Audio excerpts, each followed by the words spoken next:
So here we go. There's a little count off in the metronome. All right, back. We are recording, and man, this is so cool for me. Like, you guys are the dudes from After School Special. Okay, so like that's me. Before I met David, I listened to After School Special. I was late to discovering you guys. It was just through the internet and stuff. So I wasn't really hip to Mutant Pop while it was going on so much as much later. But you know, that's the nice thing about the internet. You can go back and research and find out cool stuff. But I just remember being really struck by that album that you guys made, and I heard the full length first, and I was just, man, this is great. This is such a great representation of what, like, I think this kind of music can be at its best. You know, it was like catchy and it was heartfelt and it was simple, but there was still a lot of like energy and dynamics, and it just sounded like friends having fun playing good music, and it really like spoke to me. So I was living in San Francisco at the time when I discovered After School Special, and was kind of like on the peripheral of the San Francisco scene. Like, I would go to shows and stuff, but I hadn't met David yet. The way I ended up kind of getting to know David was through Cody from the Lillingtons, and I've been friends with him for a long time. And yeah, one thing led to another, and I ended up reaching out to David on Facebook and just like kind of instigating, like, hey, like, I think you're cool, man. You want to be friends, you know, like that kind of thing. And he was really gracious, and like he invited me out to San Francisco for like a meal, and he brought like a bag of like albums and T-shirts and stuff. Like, here you go, and like I was just like, whoa. And we hung out a few times, and then before I knew it, like it became a weekend routine. Like I'd moved to Foster City. That's where I've been living for like the past 10 years or more, and I would just drive up to his place in the Richmond every weekend, man, and we would just hang out. Like, he would try to get me into games and stuff, you know, and like I would play games a little bit with him, and we would just talk about music and just go eat and drink and smoke pot and hang out. It was like the best, you know, like the best throwdown. And he was kind of like, it was like a little bit of a big brother dynamic too, because I'm 40 and he was older, you know, so like he knew what I was into, and he could tell it was like very similar to his tastes, but he knew like way more stuff than I knew. And like, I thought I knew a lot, but he was like, you need to check this out. Like, okay, you're full of shit. Like, check this out. And he kind of schooled me on a lot of the good stuff. And yeah, it was just, man, I spent from, I'd say like maybe 2013 or so, like every weekend, you know, at his place. Looks like Ted might have dropped off. Did we lose you, Ted, or just your video? Oh, just for video for a second. Oh, okay. I see. Can you still hear me? Yeah, totally. Yeah. You're good. Yeah, but like you know, we had a lot of conversations about the band, you know, After School Special and stuff, and I tried to like get a sense of how he felt about it, you know, in retrospect. And I think it was like kind of surprising to him how much I was into it, and like how like I was like, dude, you need to realize this is really important. Like, people really like this resonates with a lot of people, and it's like an unsung classic to a lot of people, and I feel that way for sure. And you know, kind of like hearing the story from him about After School Special and how that kind of led to NMU and his time in the city and everything was interesting. But hearing it from you guys is like a whole other thing, you know, like the responses that you guys sent back and reading through those, it's really cool.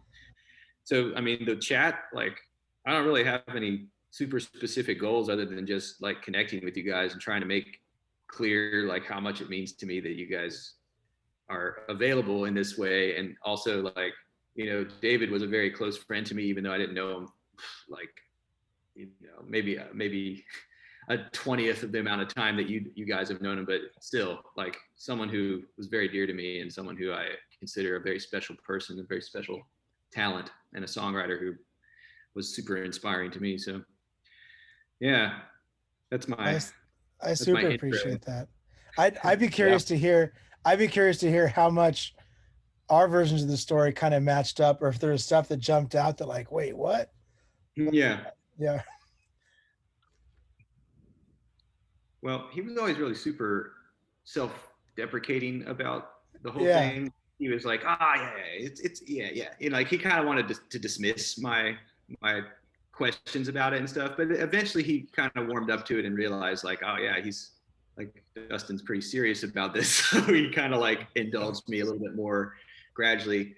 But he was not a guy that liked to talk a lot about himself in like a way to like brag or take too much credit for anything, even though I think he owes himself a lot. You know, he owes himself a lot for all the songs and just his unique perspective and the kind of introspection that he brought to the songs, which was special and unique. I think that's what also made it really great, is it felt very personal. So yeah. And that's, I mean, you guys started way back in like 95-ish or 94, 95, something like that. Well, the first demos we recorded, I think Charlie had mentioned this in the interview thing, were back in 93. Yeah, three. And our mutual friend Eric played the bass, and another friend of ours named Rob Tucker did the engineering on Dave's little 4-track, and we just for fun kind of put the songs together and kind of took off from there. Mm. And from the beginning, Dave was like, "Are you sure you want to do this, man? Isn't this boring?" I'm like, "No, this is not boring. You know, these are really good songs, and you know, I'll play anything. I mean, my standards are low, but this is good stuff. So it's a lot of fun, and I always like doing it with people that I get along with. So no, I was always happy to do it. And he was always, you know, seemed unsure, like you said, kind of that self-deprecating thing, that didn't think it was up to, you know, the level of what I was used to doing, but it wasn't about how complex the music was or anything. You know, he just wrote good songs and was easy to play with and get along with. So. Mm. Yeah, he mentioned that you had kind of like a different musical background as far as like what you typically listened to and played, and it wasn't necessarily like Screeching Weasel and, and the Queers and stuff Right. like that. But yeah, although I mean there are similarities. It's, you know, it's all, you know, hard rock, but you know, his stuff was simpler, but also faster than most of the stuff that I played. So, you know, it had its own challenges. And he'd always like, you know, come up with his song, and then I would look at it and try to figure out. I'd cut down to like maybe half the number of fills that I would normally do in a song, and then he'd be like, "Yeah, why don't you do about half as many fills as that?" So then we wound up where we were. We wound up at a good place. Well, the drums on the album are really interesting to listen to because it sounds unique. You know, it's not like the typical like forgettable beats and standard things. I mean, there's some of that, and it seems very natural and it seems very fitting. But there were like certain songs where like the beats were just had a little bit more of an idiosyncratic style. It seemed like School Sucks was like it was fast beat, but it didn't sound like the typical one. You know, it was kind of like almost like an improvised fast beat or something. And it was like, well, it works. It's cool. So might as well just run with it, you know? Yeah, that was a fun one. I think he was just like, let's just do this as fast as we can. And I couldn't do a normal beat that fast. So yeah, you were doing like hi-hat, snare, hi-hat, snare, hi-hat, snare. Like yeah, that was the only way I could do it. Yeah. Yeah, that was cool, man. Yeah. So, Charles, did you and David share a lot of common like tastes as far as music? I mean, I know he was into the Clash and like a lot of the old classic stuff. Yeah, So I would say most of my taste. Well, I mean, the two people that had the biggest impact in terms of my taste in music were Dave and Ted. So, as early as like 5th grade, I remember David playing for us the Clash album, "Given Enough Rope," in like the playground, like listening to that, because I remember. I'm not gonna remember the song now. I'm trying to think of the Clash song. I remember it's from "Given Enough Rope." Like, we met when we were at school. Teacher says we're dumb, only having fun. I can't remember. Like, shoot, that's terrible. Shame on me for not remembering what the song is. But so I know Dave's sister Grace, I think, was a huge influence musically on Dave, and then a lot of my music interest then was kind of filtered through that. So like the Clash was kind of like early into punk, then Sex Pistols, and then in the late 80s, early 90s, I don't know, I guess through Grace we we got a tape of Bad Religion, Yeah. and it was right before Against the Grain came out, and we were like, this is great. Yeah. And so it's just stuff like that. And then like we were sitting watching his like Total Request video or something. It was like a local video channel in LA.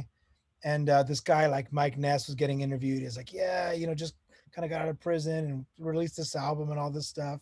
And it was like Social Distortions, like they're they were playing for like the debut, the album that kind of broke them, like um my mind's just trying blank with Ring of Fire and Ball of Chain. Yes, Ring of Fire, Story of My Life, all those. So they did 2 songs off of that, and we were like, what is this? Like we like literally got in the car and drove to go find the album right after that, like with Social Distortion. And so like a lot of my punk stuff was all through Dave, and then Ted was like, The dude, bad check out- influence. no, he was like, dude, here's some Iron Maiden, like here's some Iron Maiden or Van Halen, right? Like I remember rocking, totally cranking at home, Hot for Teacher, but at the very end, I would always turn down just before they yelled really loud, like, oh my God, just because my parents would freak out. So so I get, and then Rush, like, so Ted got me super into Rush. Yeah. So between Dave and Ted, I think I was heavily shaped in my musical influences between those two. Mm. And then for me, for the punk stuff, that all came through Charlie at first, riding around in his Bronco and at his house and hanging out with those guys. But it was, mostly through Charlie, more than anything. And then, when After School Special started, then Dave introduced me to a little bit more of this stuff. But yeah, that came for me later in life. Well, I used to rifle through his vinyl collection in his apartment, and I saw all that stuff, So I was like, wow, you got a lot of like hard rock, and you got some metal, and he had a really cool, spectrum of tastes represented in his personal collection. I feel like he was like a closeted, I think, and so he had a closeted metal fetish and a little bit of it. Well, let me tell you this. I'm a huge metal guy, like myself. Like I'm pretty obsessive about that. Like all the different genres and all the even the silliest stuff like the European power metal where it's all singing about like knights and dragons and almost like D&D style metal. And I would bring to him like part of my mission once I got a slight little inkling of hope that he might be, into it too. And I would show him songs constantly. Like, hey, check this one out. And the funny thing is he would do impressions. I remember I showed him one song that I thought he would like because the guitar picking and stuff was almost a little bit punkish. It kind of had a similar staccato style of riffing or something. But the vocals are really raspy and really harsh. And after we listened to the song, he's like, that was pretty good, except when they sing, it's kind of like, and he did this like ridiculous impression, and it was like so because he could do that. He could go from like totally normal, chilled out to doing just something ridiculous, like some off the wall little comment or the way that he would raise his voice sometimes like unexpectedly when we were hanging out. It was really a trip. But that was something he could always depend on me to just send him. I would either try to make him laugh with some ridiculous YouTube video or song that was like just weird, or I would play metal for him. So, but he had some great metal vinyl. He had like some original Metallica, Megadeth, Iron Maiden, Van Halen, stuff like that. They did that. They did the Wasted Years. Wasted Years. Yeah. I think my kids think that's the original, but. I always loved the covers he chose because on some level they were really nerdy. Like he did the intro to Kid Video on that 7-inch with NMU, which was like a perfect representation of that 80s kind of nostalgia melody. Like the intro to cartoons in that era were like so special, as you guys I'm sure are aware. And then the Wasted Years cover, and the thing that I always liked about David is he was true to himself as far as the kinds of songs he wrote and the aesthetic of Enemy U, the aesthetic of the songs he wrote for After School Special were very, I don't know. I think it takes guts to write songs that are so straightforward, you know, because it is what it is. It's like, here's the chord progression, full speed ahead, and like blasting you with some very thoughtful lyrics. And not a lot of bands can really pull that off, but because, I mean, David, as you know, he's a very intelligent guy and a very, thoughtful to the point where he could be his own worst enemy, you know? And that was, I related to that, you know, because I myself am a very kind of heady, emotional type of dude, and we were just that way, but in different shades. So I think we kind of tripped off of each other because he would get really anxious and stuff, and I would too, but it would be in a different way. Like I was more of a goofy, like clumsy kind of guy when I would get anxious, and he would just be like real, he would seize up. But it was funny because we would go out, and every time we go to lunch, I talk too loud a lot of the time, and he was always like, "Dude, keep your voice down," and I'd be like, "Yeah, blah, blah, blah," tell him some story, some really inappropriate thing, and he was like, "Dude, you gotta keep it down."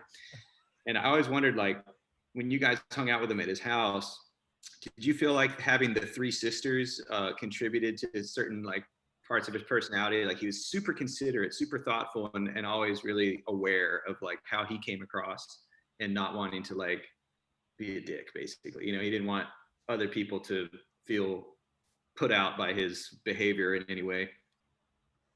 That's a good question. I mean, by the time we were like in maybe junior high, most of his, like Grace, I think, was still home. Mm-hmm. But Jenny and God, my brain's farting terrible today. Megan, yeah, Jenny and Megan, like they'd be around occasionally, but like they'd be gone. mm-hmm. But I mean, being the youngest, I think, and it must have had some impact. He was always, I think, very kind of considerate, Mm-hmm. and I think he was always really good about making people feel included.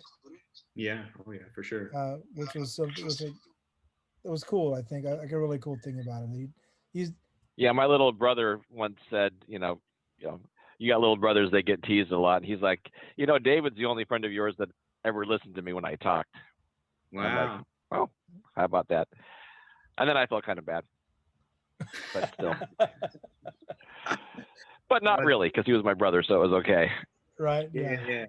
That's funny. Like, yeah, he always strove to present in a very considerate way, and but we would joke around every conceivable topic, and especially when we got stoned and stuff, because like I didn't really smoke a lot of pot before I met Dave. then I did, because that was part of our routine. Like he had his vaporizer, and we would partake and then shoot the shit and then go eat. We would like pig out too. There was this whole phase where we would like take it to the limit. Like we would go just eat Mexican food until we couldn't walk anymore. And then we'd go eat candy bars or something, and we did that for like a few months. And then I remember he sat me down. He's like, "Hey dude, we need to chill on that. We need to not pig out so much. We got to like tone it down a little bit." And I was like, "Yeah, you're right." That was funny. He also, how he was with driving. He was super fast and super like, very efficient, and like wherever he needed to go, he wanted to get there in like a very precise, and he didn't want his route to be like interrupted, I guess. And it was interesting because he even walked like that. Like when we were walking down the street, like he would choose the exact most efficient path to cross the street and to like go, to this side. And he always would like, he'd be like, "No, that's not a stop sign." And he was like, I was like, because I was kind of clueless, but he knew the lay of the land pretty well in his neighborhood and all like around the city and stuff. Because sometimes I would drive, and he would be kind of like the coach, like telling me how to drive through the city and stuff like that. And it was interesting. So that what made me think of that is like, I think in his own mind, he definitely had like a certain way that he would have preferred to do things, but he let so much slide with me, like as his friend. He was just like, "All right, it's cool, it's fine." Like he would just tolerate a lot, and I think that speaks to the kind of person he was. very much so. I mean, that sounds kind of like whenever we record, we were in and out of the studio. I mean, we'd practice, so we knew what we were doing, but we didn't do a whole bunch of takes. We played all the songs live.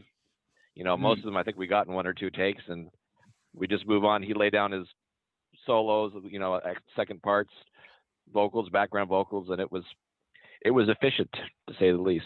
And he knew exactly what he wanted. Yeah, it's cool. It took a while, but he eventually started to share some like song ideas and stuff with me, but he never wanted to like show the demos until that he felt like they were in a good, complete place. I would always be like, hey, check this out. Like, oh, I just thought of this. And, you know, like play something for him on his guitar. And he wasn't like that. Like he wanted to make sure his idea was pretty set before he shared it. And, yeah, I eventually did get some access though. Like he showed me some demos that ended up, they were going to be Enemy U songs. The only one he ended up recording and releasing was Adios to You. So I got to hear that like in its development, and that was really cool. And then there were a couple of others. There was a song called My Name is Jones, and because he had learned to play My Name is Jonas by Weezer, he went through this kind of finger picking phase, and he would just sit there and finger pick it, and he was pretty good, man.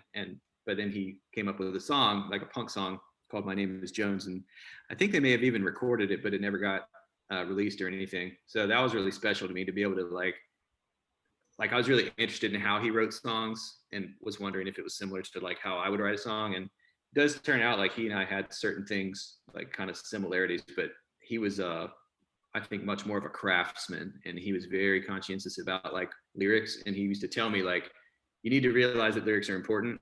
You need to realize that it's a missed opportunity if you don't write something that's good, like whether it's thoughtful or whether it's, you know, meaningful or, you know, whatever your goal is for the lyric, you need to make sure that that's a focus. So that was something that he taught me, you know.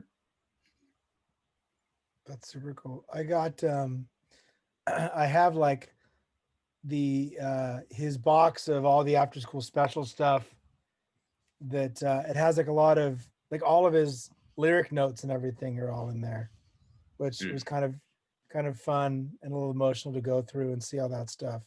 But I think those original 4 tracks are in there as well, Ted. Wow. Nice. Yeah. There's a lot of it was kind of like a gold mine. It was like, oh my gosh, here's this, and oh, and here's this. There's a lot of cool stuff. And I hadn't opened the box and really gone through it since I got it. I just kind of got it. I was like, oh, it's after school special stuff, and set it aside. But well, you know, because you know Matt, right, from Something to Do Records. So it wasn't until he started talking with us when I pulled it out to really see what was in there. But it was cool to see like all the lyric notes and the changes. And I mean, I know, you know, I mean, we'd been around for like the after school special songs and stuff. Like, I mean, Ted recorded like a lot of the original words while he was singing them, and then sometimes there'd be changes between those versions and the album. But it was cool to see like the evolution of some of the handwritten ones. I mean, I knew like I some of them I knew were like made a big difference. Like so like our buddy Adam Greenfield wrote he wrote lyrics and stuff. So had you met Adam? Yes, I did. I got to meet him, and I want to give him a shout out too, because I felt like his contributions were really significant. He was almost like the unsung, you know, member or something, you know, unofficial member of the band. He was super influential on the lyrics of the songs. And so yeah, but songs like Kitty Corner, right? Yeah, I mean, it was there's this whole side part about like getting messed up from eating too many bean burritos and things. And so that just didn't make the cut. Yeah, that's funny. Well, you know, you were talking about like the box of after school special items like memorabilia and stuff. I just want to share this real quick. I got to go to Japan in 2015. It was that summer, and I played a show there and met a lot of the punk dudes and like the pop punk guys that I was kind of friends with on Facebook, and I met them in real life. And Yoshi, my friend, took us out to dinner. He was wearing an after school special t-shirt, and I was like, man, how did you get that? That's like super rare, first of all, and it looks like it's brand new. And he's like, I made it. Like I wanted an after school special shirt, so I got it printed, and it was like it was true like screen printed, like he custom made that shirt because he wanted to have an after school special shirt. And then we went to the show. when his guitar player had the Enemy U first album T-shirt that looked like it was in pristine condition too. So like, you guys were appreciated like in Japan and like in Europe and in all these other places. So it's like Spinal Tap. We should go do like our relive it in Japan. Yep. That's awesome. yeah, Yoshishito and Yoshi, those guys have that scene over there is really cool too. Like, you know, they kind of take all the influences from the USA bands and just crank it and like play super precise and really well. You know, all their melodies and harmonies are like spot on, and it's really cool. Wow. And they're very What is- humble too. Isn't like Joe and what's his brother's name from NMAU, right? Are both from Japan. Yeah, that's true. Yeah, I know Ken. I never met Joe. I think he ended up moving back to Japan or something. But Ken lived in San Francisco, so I would, you know, I got to know him a little bit. But did you know much of like when David was working at? I guess he worked at Fat Records for a little while, maybe, but not like full time or anything. But like helped out, and he was pretty like connected with the people who were working there, like the Western Addiction guys and Ken and. Like, were you guys in touch with David during that period? Because I think that's when Enemy U was really taking off, and they were like opening for NoFX and stuff like that. Yeah, I went to a couple of shows where they played with NoFX. In fact, I was locked out of the show once, and somehow Fat Mike got the audience like chanting like "Let Charlie in" like through. And so, which unfortunately, like I wasn't like there to hear it, but they told, you know, like when they finally let me in, they were like, yeah, like they got me in. So, but and then yeah, because I think Ken was doing something for the label, and then I think David, I don't know that he was working for them. I just thought he was like there a bunch, but maybe. Yeah. Ted, do you know like more about that? I didn't know anything about that. I probably would talk to Dave once or twice a year. I saw Enemy U once in Utah playing in a little club, and then I talked to him once in a while, or like, you know, sometimes he called and bought a bass once and things like that, you know, at Sweetwater. So but yeah, every time we talked, it was just like no time had passed by, but you know, we didn't, you know, we weren't in touch with each other, you know, constantly or anything like that. So no, I didn't know about all that stuff. Were you aware of the apartment that had like the arcade in it and stuff like that in San Francisco? Because he had like a pretty sweet setup apparently. This is before I met him. That was good times, man. Yeah. I feel like I stopped by there one time in 1996, maybe, or 95, when it was maybe just starting. Mm-hmm. There might have been one or two games there. I had a layover at the San Francisco airport on my way to a college band tour in Asia, and we were there for like 6 hours. So I got to experience his efficient driving in San Francisco, and he took me by his place, and yeah, because it was a long time ago. They had like 6 or 8 machines. I have 2 of the machines. I have the Miss Pac-Man and the Asteroids Deluxe. I have. Wow. From him. But the Tempest is still around. Megan's husband has it at their house. Tempest. Sweet. Yeah. Okay. Yeah. I was. Game too. Yeah, I wonder where it went. But the because they had, I remember for the Xbox when like Call of Duty was kind of new. They had 4 TV. They had a TV in each corner of the living room with an Xbox attached, and everybody kind of sat in the middle, but like facing the other directions, so you could do co-op play, and that was sweet. Yeah, that was crazy to go up there and spend weekends, and just kind of game the whole weekend. That was. Were you guys as into the gaming as David? Because man, he was just so good at it. Like he got me into some games, and I'm just not super like strategic in my approach, because my era of video games was just like go across the screen and shoot everybody until you get to the end and then kill the boss, and that was how we play games. You know? But he had like the D&D background and role-playing games. Were you guys into that stuff? I was super into that. So like D&D, like for my bachelor's party was like with David and my buddies playing D&D. So it was D&D. We went deep on that, and a lot of the strategy, like the kind of strategy games. We did a lot of those. Video games. I maybe wasn't as hardcore a gamer as Dave was. I would, but for the games that I was into, I was pretty into it. But he and his roommate Lee and stuff, like they were doing like kind of Quake tournaments and things like early on, and like that's my whole introduction to like Doom and all that stuff was all through Dave. Yeah. Yeah, and I came home. Yeah, I not think, so much for me. Yeah, not a gamer. I was into D&D for maybe like 3.5 weeks in 8th grade, and then yeah, I mean, video games never really got too heavily into them, and the ones I like are, like you said, just the more basic Pac-Man, Donkey Kong, or like the simple phone games these days. My son's really into it, but yeah, it was never something I got too heavily into.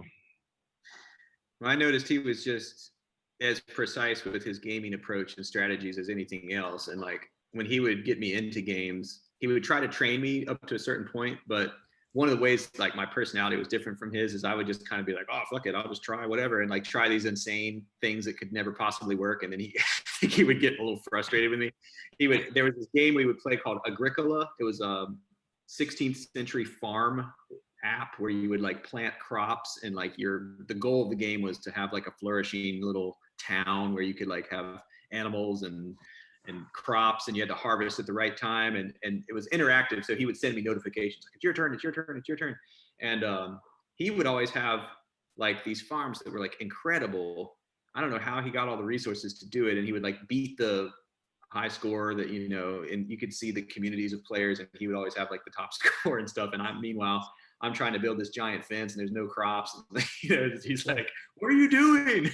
trying to kind of fix my my ways. But eventually I think he gave up too. He's like, okay, yeah, we don't have to play anymore. I tried doing a virtual D&D game with him once, and a couple of other buddies from LA. And he was mad or frustrated because I couldn't keep up. I mean, I do stuff and then I do work and other things in life. And he's like, dude, you gotta be more on. Like, if you're going to keep playing, like you gotta, so finally he had to like let me down easy. Like, you just can't be part of the campaign. Because I wasn't keeping up with it. Yeah. Yeah, I feel bad now thinking about it, but there are a couple moments like that for me where he was like, he gave me the chance and I kind of blew it because I was like either not enthusiastic enough or my skills were crap, or you know what I mean? Like he could tell, and he was a very perceptive guy. Like he could just tell. He's like, all right, it's just not there. It's not there with him. Let's just move on. So, but at least he gave me the chance. Yeah. But Sounds like I avoided some heartbreak. Yeah. Exactly. Well, I want to ask you guys too about like your insight into his whole kind of perspective on, I don't know, like adulthood and settling down and stuff. Because I'm still pretty close with Kaylin, who was his girlfriend for a really long time, and I am married and have a son now and stuff. But like there was a side of David where I felt like he was always very suspicious and wary of like what it meant to kind of, I don't know, cash in your chips and just settle down or become an adult, or I don't know, like really the house, 2 kids and a wife. Yeah. Just like from the song. I don't know. Did he express any reticence about that and like growing up? Well, I think his own relationship with his parents, I think, was a big informer on what he thought about I think marriage and having kids. Yeah. And I think, and I don't think I fully grasped the weight of that, and how much it like impacted him really until his death. I mean, I knew it was something that he had strong feelings about. And I didn't really like, I think maybe I met Kaylin once, maybe twice. And maybe I met her more and like, I'm just a jerk and don't remember. but I didn't spend any like real significant time ever with her or with him and her together to really see like, so most of the time he's had like relationships like have been not when I've been around. So I haven't seen firsthand the interaction, how he acts, how he Yeah, yeah, was in relationships. So yeah. I don't know that I just know that he had his own, and maybe it was at the end of the end of high school or going into college when he first kind of opened up about like just some I don't know, just some issues or strong feelings about his family life, which you wouldn't Yeah. know. You would never would have known that. Like I've known him since kindergarten and like gone on Wow. family trips with him and stuff. And so it's it, it was I don't know. I think that was probably what informed maybe his thoughts the most on it. And I know Mhm, he was never accusatory or mhm, he never would say anything bad, at least to me or to any, as far as I know, to Ted or anybody. I mean, Ted can speak, I guess, Ted, but to Adam or anyone, like as our group of friends were getting married and starting mhm, families, he was always supportive. He never was like condemning us, like you guys are crazy or don't do mhm, it, or he was always mhm, very supportive. mhm. Yeah, Uh, I mean, I wound up getting married when we were supposed to be going on a little tour, and he from the beginning was like, you know, this is your life, you know, don't don't put that on hold for this tour. This is your, you know, your marriage and your future, so don't worry about it. So he Yeah. was always very, you know, understanding about that. I never really had those deep conversations about that stuff with him, so I'll let Charlie continue. But yeah, he was always um, supportive of that kind of thing in my experience. So Mhm, mhm. Well, he gave me some pretty valuable advice once, because I was kind of at a crossroads where like I was married, but I was like still torn between wanting to just be like free, I guess, and like go to shows and hang out with David and do that whatever, and like I want I want music to be the focus of my life, and I want to be part of the scene and stuff. And he could see that it just wasn't compatible with like my regular life. And I'm a teacher, and I was married. I lived in Foster City, and he's like, I can see you struggling with this. You just need to choose one or the other, man. And like, you can always do music, but your head is caught in between two worlds that are not compatible, and you need to kind of like choose one or the other. Otherwise, you're going to just be living a miserable life. And he was right, And like I needed to find some peace with I guess the parts that you know part of the reason I admired him is because he was so independent, and he just kind of he lived a life that was suitable to him. He enjoyed spending time alone, seeing friends when he wanted to, watching movies, playing games and stuff. And I was like, that's awesome. But he encouraged me to like kind of take a second look at what I had that was good, and to value it a little bit more, which that was very meaningful to me. yeah, I think he had certain or struggled against like social expectations, because Hmm. I know at one point he was talking to me about like just quitting music, Yeah. like and I was like, well, that's kind of like weird, like why would you do that? Then it was like Enemy, he was, I think, as after, at least after their first album, and they were starting to to get traction, and I was like, well, why would you stop? He's like, well, like I I guess maybe that was after we were 40. I don't know. But he's like, we're getting older, and like you don't need some like old man punk rock guy or whatever. Yeah. And I was like, but that's like that shouldn't be that, just by I even brought up, I think you like look at the Rolling Stones at the time, who still like were, because this was still, years ago. Hmm. I mean, gosh, I mean, look at freaking Bad Religion, right? Those guys Yeah. are, Oh yeah. Yeah. Still I mean, going. they're still going. And so it was interesting to him to, it was interesting to see for me that he had, there's certain social, I guess, like expectations or milestones or whatever, that like, oh, you're too old to be doing music, or that, Hmm.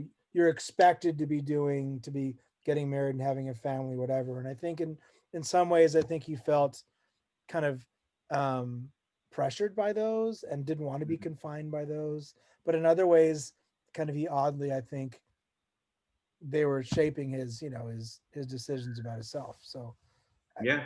yeah. Yeah. He was always very concerned about like not wanting to be phony and wanting to be like an authentic person. He also used to tell me about experiences with Enemy U that really bummed him out. Like just, I guess, maybe like the discrepancy between his expectation about things that they were accomplishing and then maybe how it was received, or maybe wasn't getting like the kind of response that he would have liked, or things like people bashing it on the internet, or like waiting forever for things to happen that he's ready, but is the label ready, and having to navigate that whole kind of political aspect of being involved in the music scene.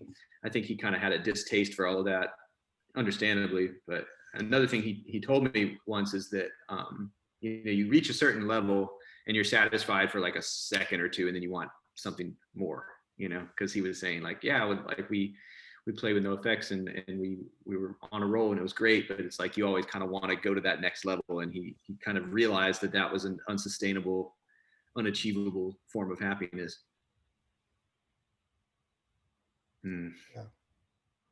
Yeah, and I knew about Ted Sweetwater because he would always say, "Hey, check this catalog out," and like, I've got a friend who can get you a good deal. Yep. Did you never thought that would be a career, but it is. Yep. Were you able to go to a bunch of the NMU shows? The only ones I got to go to were the very last ones, and they were really special ones. So there was one in San Francisco. It was trying to remember the club. It might have been Elbow Room or something. It was in the Mission. It was a small club, and the Knockout, I think. And yeah, it was a small club, but people really showed up in force, and they were like really into it, and he just ripped. And then there was a trip to Chicago, and it was the Red Scare 10th year anniversary, and like the Lillingtons were playing, and NMU, and all the bands that were ever on Toby's label.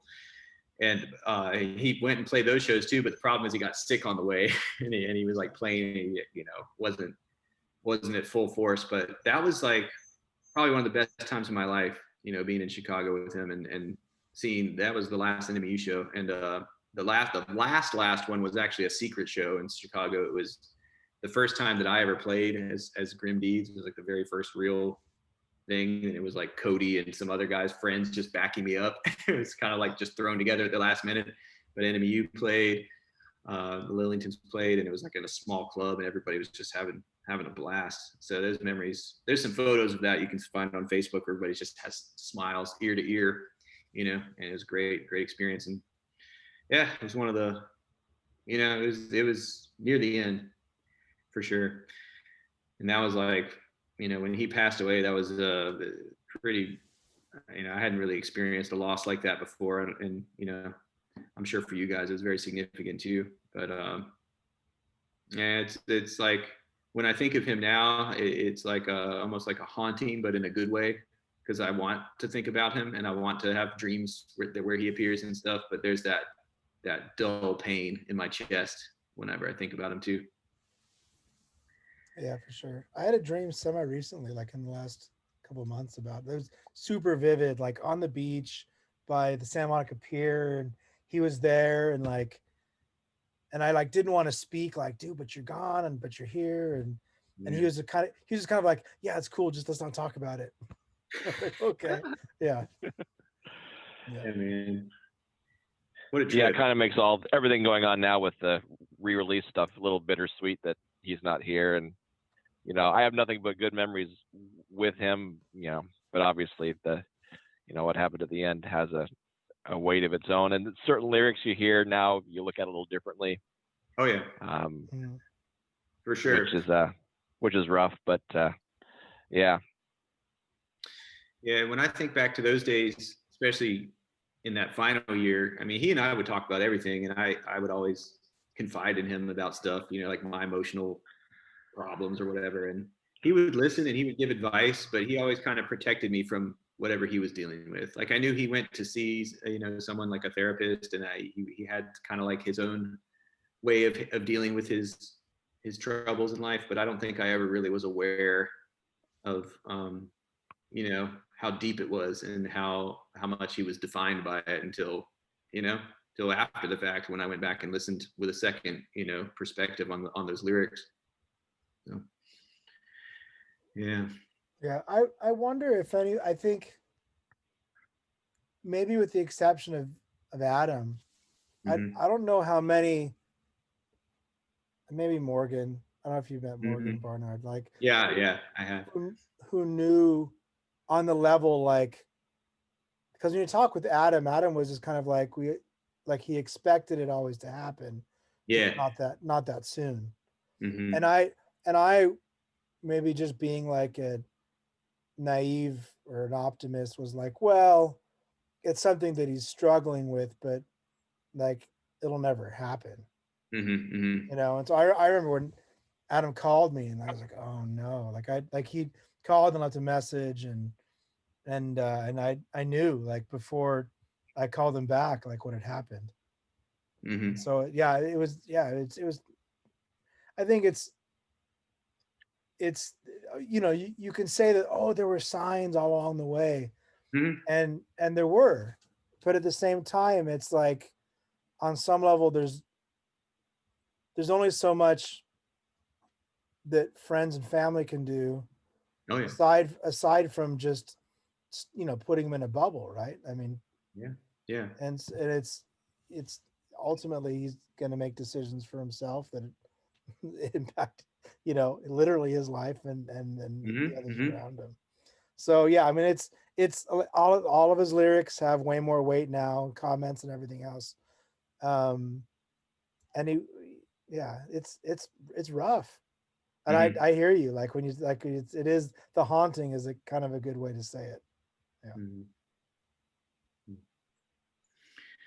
Well, one thing I noticed, and when we would talk about heavy stuff like that, anytime he would reveal things, he kind of would look at me kind of with a side glance and kind of try to assess like how I was taking it in.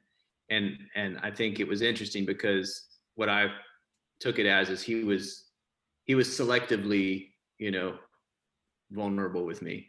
And Mm. there was kind of like a limit of what he was going to allow me to see. But he was interested though. He wanted to know what I thought about certain things. But yeah, man. I mean, it was very eerie because we were gonna hang out probably that weekend, and like I was already at his house like a few days before, and I remember so in the Richmond, I would always park at the top of the hill, and that street, it's like a main street. It's not Geary, but it's like higher up near the Golden Gate Park, and there were always cars just zooming by. And I remember it was always super stressful because that was the only reliable parking spot that I could get. So I'd always have to like Frogger, like run across the street, try to dodge cars. But I left his house just like, any other day and went up to that intersection and there was no cars in either direction. And I just remember thinking, oh, that's weird, and I was like, all right, across the street and got my car. And that was it. That was the last time. I always remember that aspect of it just because it was like different, something felt different. Yeah. Mhm. Yeah. I want to stay aware of the time here because, we all have our responsibilities and things, but, kind of in closing, I want to just say like, meeting you guys and getting to talk to you like this, it really means a lot to me personally. And thank you for giving me that chance. Yeah, of course. It's great. I mean, it's Oh, great to meet you and talk with you. Yeah.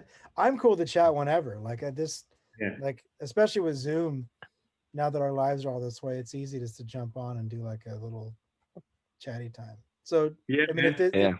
yeah. if this is the first of many, I'm cool with that. I mean, this is a terrible thing, but like I mean, with Ted, like this, aside from our quick Zoom with Matt, like this is maybe the second time I've actually like really seen and chatted with Ted in probably the year. I don't know. Have we talked more?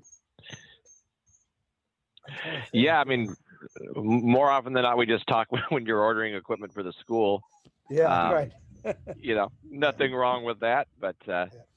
no, it's just easy to and obviously Facebook comments here and there, but it's you don't realize how much time goes by until it's like, wait, it has been a while. Yeah. I'm like, I just saw Charlie recently. I'm like, wait, that was 3.5 years ago. So Yeah. when we were in LA, Right. so The time time goes It gets flies. by. a little So yeah, scary. I'm up for it. Yeah, it gets a little scary when you blink and like a year or two's gone by. But yeah. Well, and also we're here talking about stuff we recorded 25 years ago.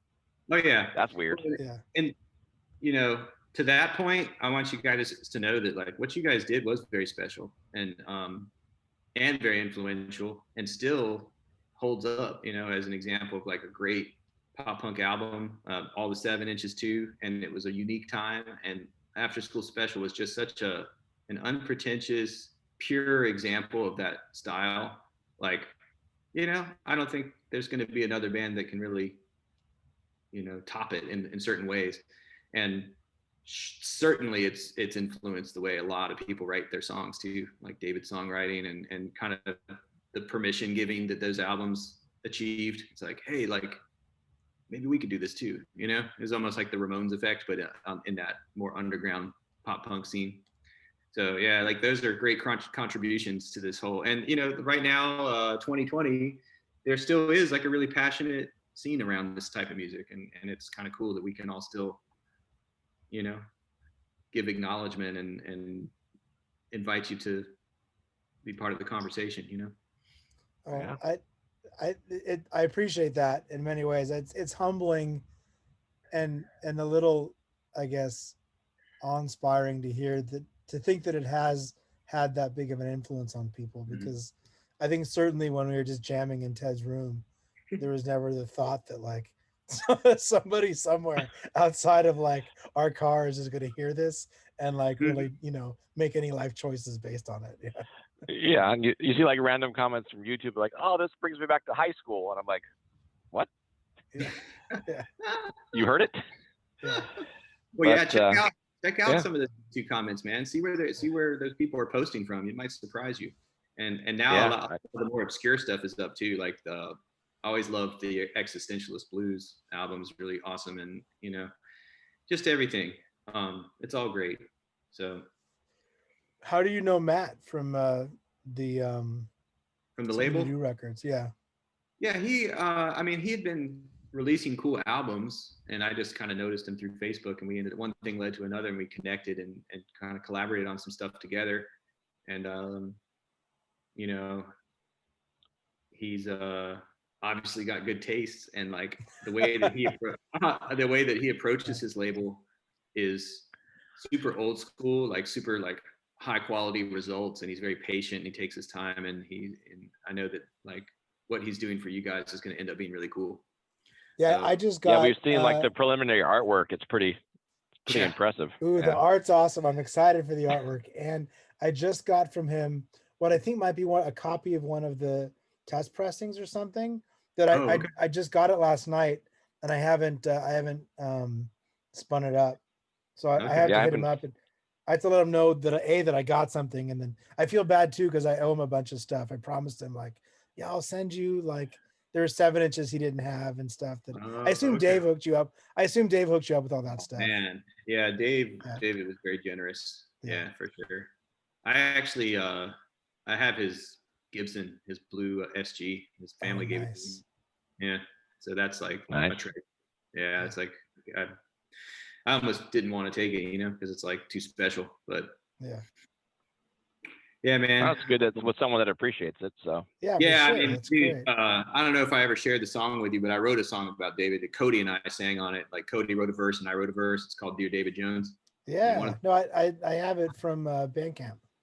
Okay, cool. Yeah, I saw that you downloaded it. That one of the lines in that song is, "I wish you could hear all the songs I've written on your guitar." He's like, "That's the one." Yeah, you use it all the time, and there's something about losing David that has cemented in my mind this kind of refusal to give up with my own music, and like I do it for him in a way, because there's been plenty of times when it's like, man, this is you know, is it really worth all this effort and stuff? But in putting it into perspective, like I want to do I want to have things that I could show him, basically. Like I want to make him proud still.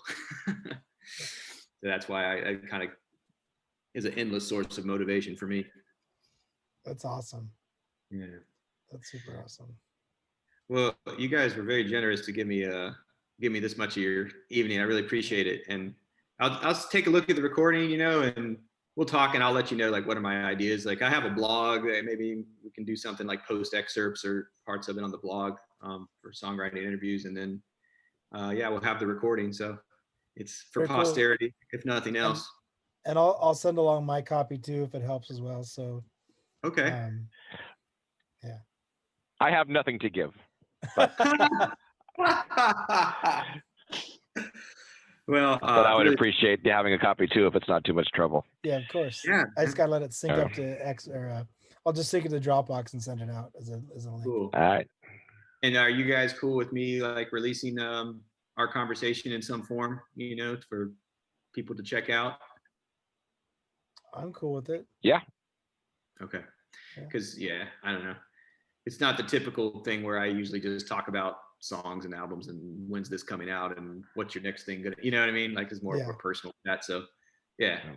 I'm probably gonna re-listen to it again and see like which parts I think would be appropriate to pull out and share. Sure. I think Cool, it's cool. man. And again, I'm serious and like that, like I'm cool to jump on and chat. Like Right on. whether it's, after school special or Dave or just whatever. So Okay. yeah, it's for me, I mean, with COVID, like I'm just Yeah. I'm a Zoom away. Yeah. Well, I'd love I'm to around. Yeah. stay in touch with you guys too. Yeah, and just Yeah. share what's going on in life because life's pretty interesting. It's cool to have Yeah. some friends to talk about it with. Yeah, for sure. All right. Well, Charles and Ted, thank you so much. And I'm probably going to go and wash the dishes now. All right. Awesome. All right. Thanks, Dustin. This is great. This is really cool. I appreciate it. Awesome. Yeah, thank you. Take care. All right, guys. Have a good night. All right, guys. Good night. You too. Bye bye.